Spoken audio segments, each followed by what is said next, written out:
Hello students, welcome you all in today's class. I am Amita, lecturer biology, Government Senior Secondary School Mahindarganj Rajpura, district Patiala. Students हमारा chapter 2 reproduction in flowering plants चल रहा है और आज हम जो टॉपिक करने वाले हैं वो है formation and types of endosperms. In our previous lectures we studied about fertilization and double fertilization. There are so many things that happen after fertilization and double fertilization. So we have grouped all those events into a common category, post-fertilization events. But before we study post-fertilization events, let's recall what we have studied in our previous lectures. That means कि during fertilization and double fertilization में कौन कौन से structures बने थे और उन structures के आगे. Okay, now let's recall the structure of ovule again. Let's zoom the diagram so that everything get clear to you. So when one male gamete fuses with the egg, we have already studied, it will form zygote. It will form zygote which is diploid, and this zygote will give rise to embryo, that is called embryogenesis. ये event हम detail में करेंगे बेटे, embryogenesis. Clear. अब जैसे ही zygote बन जाएगा, ये जो synergids हैं इनका क्या फंक्शन था? They will guide the pollen tube enter हो गई, फर्टिलाइजेशन हो गई, one male gamete fuses with egg, तो दीज सिनर्जिड्स विल डीजनरेट. दोनों सिनर्जिड्स ही डीजनरेट हो जाएंगे after fertilization. Clear. So second event क्या होगा? Now it is double fertilization and triple fusion वाला इवेंट. हमने कहा कि एक मेल गैमीट तो एग के साथ फ्यूज हुआ तो वो एक्चुअल में जो सिनगैमी हुई. अब दूसरा मेल गैमीट वो जो है दो पोलर न्यूक्लियाई के साथ जब फ्यूज होगा तो इसको हमने बोला डबल फर्टिलाइजेशन, क्योंकि दूसरी बार फर्टिलाइजेशन हो रही है और 3 न्यूक्लियाई फ्यूज हो रहे हैं तो हमने बोला ट्रिपल फ्यूजन. तो हमारे पास ट्रिपल फ्यूजन से PEN बनेगा, primary endosperm nucleus. It will form PEC, primary endosperm cell. Primary endosperm cell है वो बनाएगा एंडोस्पर्म. क्या बनाएगा वो? एंडोस्पर्म जो ट्रिप्लॉइड होगा. याद रखना बेटे, ठीक है. सो एक मेजर इवेंट ये है जो हम आगे स्टडी करने वाले हैं. और क्या होगा पोस्ट फर्टिलाइजेशन इवेंट में? ये ओव्यूल है, it will change into seed. Clear. और ओव्यूल के बाहर क्या है हमें पता है, ovule is attach to the ovary wall. ये सपोज ओवरी है तो ovary will change into fruit. Ovary wall जो है वो पेरिकार्प बन जाएगी. Whole ovary we call it fruit. Ripened ovaries fruit. और जो सीड की एंटेगुमेंट्स हैं ओव्यूल की, ये these will form seed coats. Clear. Antipodals भी डीजनरेट हो जाएंगे. ठीक है. अब मेन क्या रह गया इसमें? ये जो न्यूसेलस है ये भी ड्यूरिंग द डेवलपमेंट यूज्ड हो जाएगा, लेकिन इन सम केसेस न्यूसेलस रह जाता है. परसिस्टेंट न्यूसेलस हम उसको कहते हैं. तो परसिस्टेंट न्यूसेलस को एक टर्म से बोलते हैं perisperm. So what is perisperm? It is the persistent nucellus in the seed.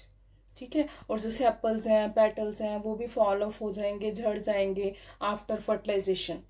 लेकिन कई केसेस में रहते हैं, जैसे हम ब्रिंजल में देखते हैं ग्रीन कलर की डंडी और वो सेपल्स अटैच्ड होते हैं ब्रिंजल फ्रूट के साथ.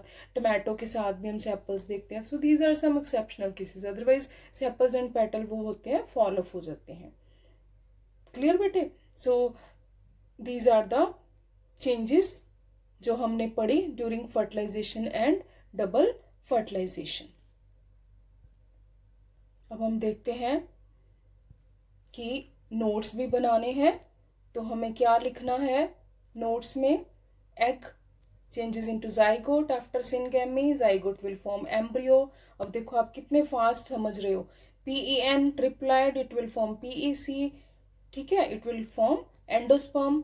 Ovary becomes the fruit. Ovule becomes the seed, integuments become the seed coat, nucellus use हो जाता है, if it persist it is called perisperm. Example आपने देनी है sugar beet and black pepper की।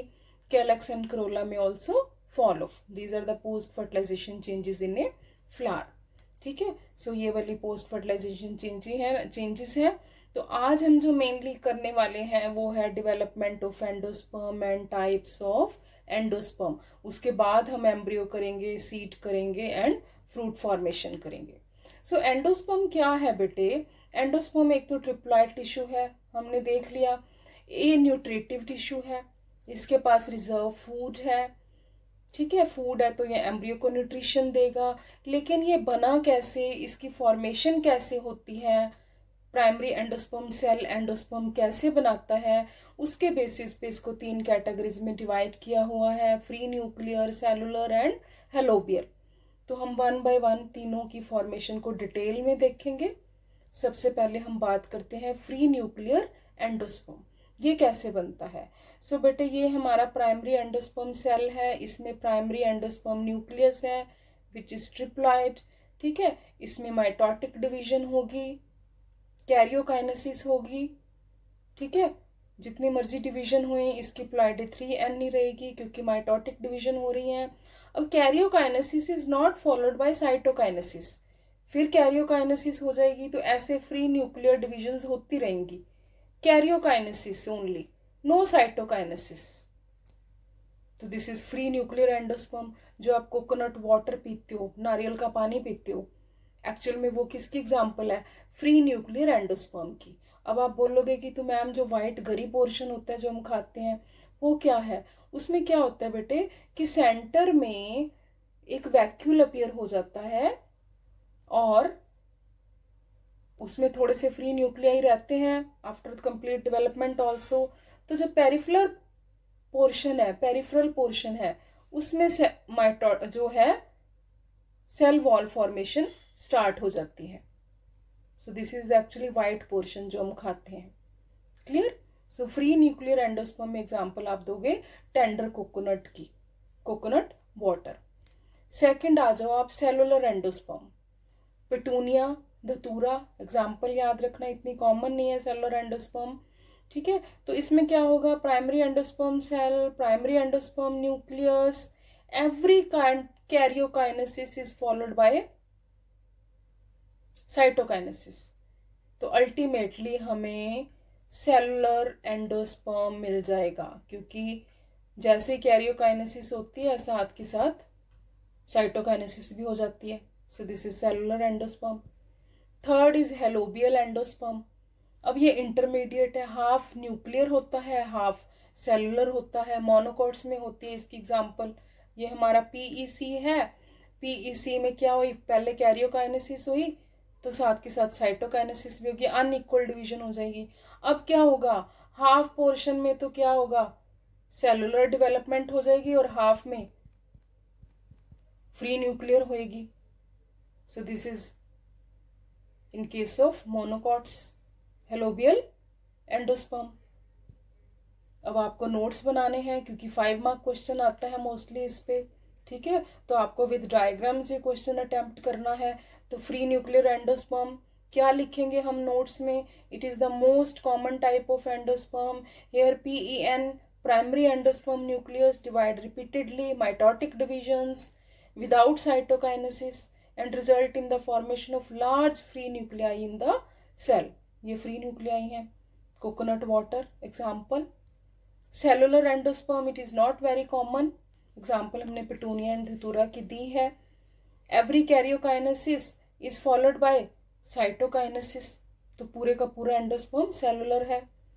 Third is helobial, it is intermediate type यानी कि combination of nuclear as well as cellular endosperm. अब आप देखो primary endosperm nucleus mitotically divide किया, साइटोकाइनेसिस भी हुई, ऊपर वाले पोर्शन में क्या है?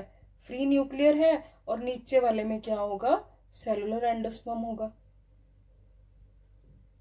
Clear? So this is intermediate between free nuclear and cellular, common in monocots. ठीक है बेटे।